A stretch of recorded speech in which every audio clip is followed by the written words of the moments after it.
Telangana special మక్క గారెలు. మక్క గారెలు ఎలా చేస్తామంటే మేము ఫస్ట్ మక్కలు, తర్వాత ఆనియన్స్ కట్ చేసి వేసుకున్నాం. ఆనియన్స్, ఇదేంటి తెలుసా, బీరకాయ. బీరకాయ వేస్తే మక్క గారెలు స్వీట్గా ఉంటాయి, అందుకని బీరకాయ వేసిన. ఎట్లుంటాయో మేము తిన్నాక చెప్తాం, ఓకేనా ఫ్రెండ్స్. ఫస్ట్ దీన్ని మిక్సీ పడతాం. ఇంకేమేమి వేసినాము? ఎల్లిపాయ, జీలకర్ర, ఎల్లిపాయ వేసిన, ఉల్లిపాయ, ఉప్పు వేసిన, జీలకర్ర, ఇవన్నీ కలిపి మిక్సీ పట్టాలి. మా మరదలు ఇప్పుడే బోనం చెల్లిచ్చి వచ్చింది అమ్మవారికి.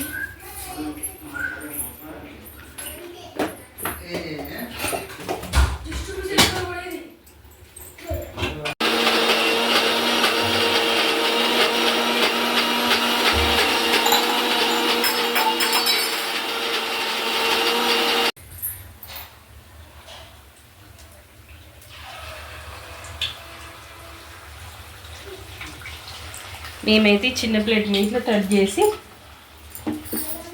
ఇట్లా మా అమ్మమ్మ వేసేది, మా అమ్మ వేసేది, ఇప్పుడు నేను కూడా వేస్తున్నా.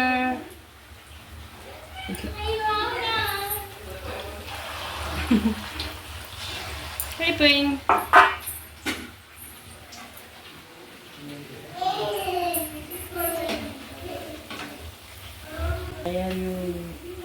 షార్ట్